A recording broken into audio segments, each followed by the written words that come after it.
웨이처치 송준기 목사입니다.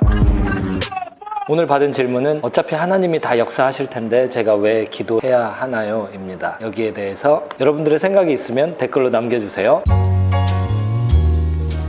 네 가지로 설명을 좀 드리고 싶어요. 첫 번째는요, 하나님의 주권이 무엇인지와 운명론이 무엇인지 이걸 좀 혼동하시는 것 같아요. 질문하신 내용을 보니까요. 그래서 이걸 각각 따로 설명을 해드릴게요. 하나님의 주권, 이건 뭐냐면 하나님이 통치하시는 거예요. 온 세상이 다 하나님의 것이에요. 하나님의 것이니까 하나님이 다스리시는 거죠. 예를 들어 볼게요. 저희 큰딸이 스마트폰을 써요. 그러면 하루에 몇 분을 쓸지를 제가 아내와 함께 상의를 해서 정해주지요. 스마트폰으로 어떤 동영상 시청을 한다. 그러면 어떤 것은 시청해도 되고 어떤 것은 시청하면 안 되는지를 제가 이야기를 해주죠. 그런 의미에서 다스리는 거예요. 통치하는 거예요. 온 세상이 하나님의 것인데 하나님께서 우리를 다스리십니다. 하나님의 주권을 가지고요. 우리는 하나님의 통치 가운데 자유의지를 하나님의 뜻에 맞게 잘 쓸 수 있도록 도움을 받고 있죠. 하나의 독립된 인격체로서 하나님의 사람답게 자라나도록 하나님의 교육 가운데 우리는 놓여져 있죠. 많은 사람들이 이것을 운명론하고 헷갈려 합니다. 운명론은 세상 만사가 다 정해져 있다라는 생각이에요. 내 인생이 정해져 있다라는 생각이에요. 이거 예를 들어 볼게요. 질병에 걸렸어요. 그러면 운명에 정해져 있는데 어차피 아플 게 정해져 있다면 뭐하러 병원에 갑니까? 운명론, 내 짝이 정해져 있어요. 결혼, 배우자가 정해져 있어요. 그러면은 뭐하러 그 배우자를 내가 찾아서 만나고 데이트하고 왜 그렇게 하겠습니까? 가만히 있어도 운명대로 모든 일들이 진행될 텐데 말이에요. 전도한다. 이것도요, 운명론이 반영되면 하나님께서 이미 다 정해놓으셨는데 내가 전도할 필요가 뭐가 있나? 이런 식으로 되는 거죠. 나의 결정이나 나의 의지가 아무짝에 쓸모없다라는 결론이 운명론 안에서는 나오는 거예요. 그 의지가 의미가 없어지는 거죠. 나의 결정이 의미가 없어지는 거예요. 아무것도 바꿀 수가 없는 의지와 결정이 되는 거죠. 하나님의 주권, 운명론, 이것은 엄연히 다릅니다. 하나님의 주권을 운명론적으로 해석을 하기 때문에 이 질문이 생기는 거예요. 두 번째로 또 설명을 드리고 싶은 것은요, 내가 왜 기도해야 되냐? 성경에서 구하라고 했기 때문이죠. 마태복음 7장 7절, 구하라 그리하면 너희에게 주실 것이요.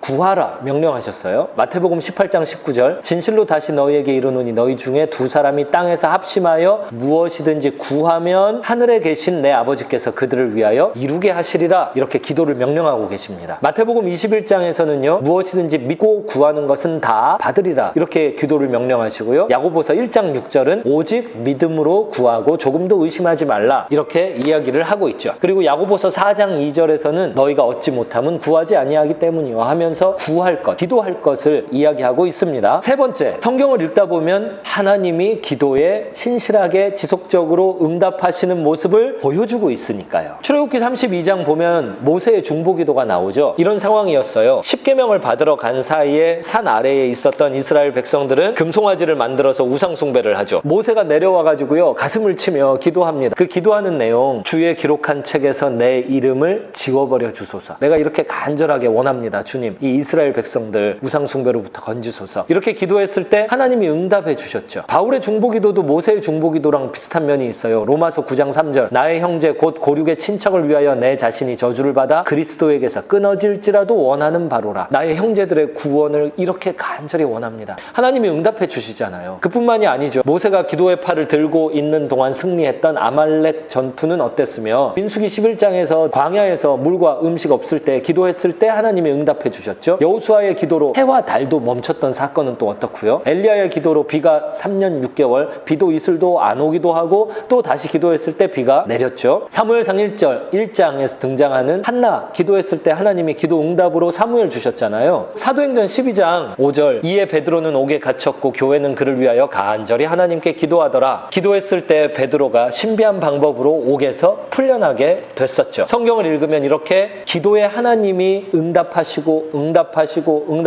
장면이 나오죠. 또 네 번째로, 무엇보다도 예수님이 기도하셨기 때문이에요. 예수님은 하나님의 아들, 하나님이신 그분이 기도할 필요가 없으시거든요. 하나님한테 구할 게 뭐가 있어요? 그냥 행하시면 되죠. 그런데 그분이 기도를 하셨어요. 이유는 우리에게 모범을 보이시기 위함이죠. 요한복음 13장 15절, 내가 너희 너희에게 행한 것 같이 너희도 행하게 하려 하여 본을 보였노라. 예수님이 어떤 일을 행하셨을 때 그 이유를 본을 보이기 위함이라고 설명하는 대목이죠. 사도들도 그랬어요. 빌립보서 3장 17절 형제들아 너희는 함께 나를 본받으라. 사도들이 예수님을 본받았을 때 또 다른 사람들은 예수님을 본받은 사도들을 본받고 그것은 계속 이어져서 오늘날까지 내려왔죠. 기도는 예수님이 우리에게 보여주신 모범이에요. 제가 예전에 한번 이거 정리한 적이 있었는데요. 반복하자면 예수님의 기도 모범을 6가지로 정리해 드렸었어요. 기도가 사역의 우선순위셨죠. 누가복음 5장 보면요. 많은 사람들이 예수님께 몰려왔을 때 예수님은 축비사역, 치유사역, 그리고 말씀사역 모든 것들을 계속 진행하시느라고 눈코 뜰 데 없이 바쁘셨음에도 불구하고 예수는 물러가서 한적한 곳에서 기도하시니라. 이렇게 기도 모범을 보이셨어요. 두 번째로 예수님은